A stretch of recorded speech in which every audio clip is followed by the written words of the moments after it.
ಇವ್ರಿಗೇನಾಗೈತೆ?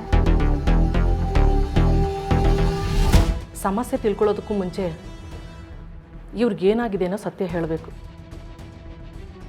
ನಾನು ಬಂದಾಗಲಿಂದ ಗಮನಿಸ್ತಾ ಇದ್ದೀನಿ, ಇವರು ಒಂದಲ್ಲ ಒಂದು ರೀತಿ ಬೈದಲ್ಲಿದ್ದಾರೆ.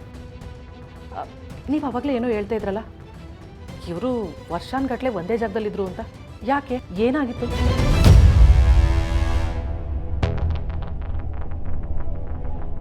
ಅದು ಡಾಕ್ಟ್ರೇ, ನೋಡಿ, ಡಾಕ್ಟರ್ ಹತ್ರ, ಲಾಯರ್ ಹತ್ರ ಯಾವತ್ತೂ ಸತ್ಯನ ಮುಚ್ಚಿಡಬಾರ್ದು. ನೀವು ಏನಾಗಿದೆ ಅಂತ ಹೇಳಿದ್ರೆ ನನಗೆ ಟ್ರೀಟ್ಮೆಂಟ್ ಕೊಡೋದಕ್ಕೆ ಈಸಿ ಆಗುತ್ತೆ. ಹೇಳಿ, ಇವ್ರಿಗೇನಾಗಿತ್ತು ಅಂತ.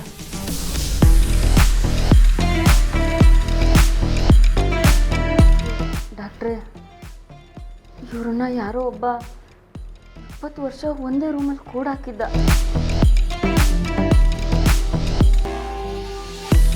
ಪಾಪ, ಇವ್ರಿಗೆ ನಾನು ಎಲ್ಲಿದ್ದೀನಿ ಅಂತಲೂ ಗೊತ್ತಿರಲಿಲ್ಲ.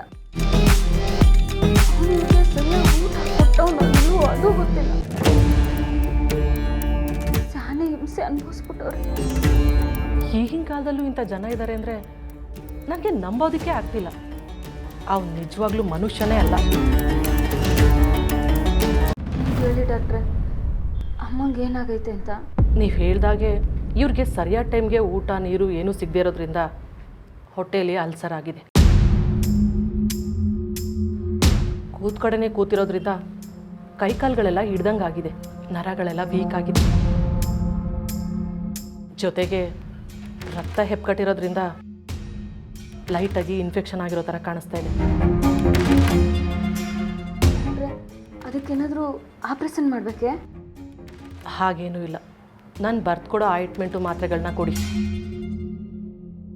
ಸ್ವಲ್ಪ ದಿವಸದಲ್ಲಿ ಎಲ್ಲ ಸರಿ ಹೋಗುತ್ತೆ. ಭಯ ಪಡೋ ಅಂಥದ್ದೇನೂ ಇಲ್ಲ.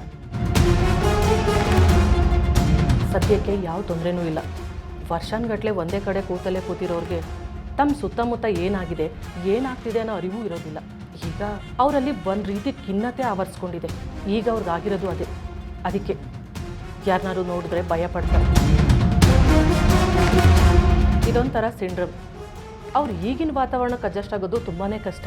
ನೀವು ಹೊರ್ಗಿನ ಜನಗಳ ಜೊತೆ ಬೆರೆಯೋದಕ್ಕೆ ಬಿಟ್ಟರೆ ಸ್ವಲ್ಪ ದಿನಗಳಾದಮೇಲೆ ಚೇತರಿಸ್ಕೋಬೋದು. ಜೊತೆಗೆ ಅವ್ರಿಗೆ ಯಾವುದೇ ರೀತಿ ಆಘಾತಕಾರಿ ವಿಷಯಗಳನ್ನೂ ಹೇಳಬೇಡಿ. ಸಾಧ್ಯವಾದಷ್ಟು ಅವ್ರ ಜೊತೆಗೆ ಇದ್ದು ಖುಷಿಯಾಗಿರೋ ಥರ ನೋಡ್ಕೊಡಿ.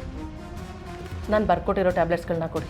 ಅದು ಅವ್ರ ಮನಸ್ಸನ್ನ ಹಿಡಿತದಲ್ಲಿ ಇಟ್ಕೊಳ್ಳೋಕ್ಕೆ, ಟೆನ್ಷನ್ ಆಗದೆ ಇರೋದಕ್ಕೆ ಸಹಾಯ ಮಾಡುತ್ತೆ. ಆಮೇಲೆ ಇನ್ನೊಂದು 15 ದಿವಸ ಬಿಟ್ಟು ಕರ್ಕೊಂಡು ಬನ್ನಿ. ಹೇಗೆ ಇಂಪ್ರೂವ್ ಆಗಿದ್ದಾರೆ ಅಂತ ಒಂದು ಸಲ ನೋಡೋಣ. ಸರಿ ಡಾಕ್ಟ್ರೆ, ನಿಮ್ಮಿಂದ ಸ್ಯಾನೆ ಉಪಕಾರ ಆಯಿತು. ಇದರಲ್ಲಿ ಉಪಕಾರ ಏನು ಬಂತು? ಇದು ನನ್ನ ಕರ್ತವ್ಯ. ಅಮ್ಮ, ನಿಮ್ಗೇನೂ ಆಗಲ್ಲ, ಹುಷಾರಾಗಿರಿ. ಮಗ ಸೊಸೆ ನಿಮ್ಮನ್ನು ಚೆನ್ನಾಗಿ ನೋಡ್ಕೋತಾರೆ, ಸರಿನಾ? ನೀವಿನ್ನು ಕರ್ಕೊಂಡು ಹೊಡ್ಬೋದು.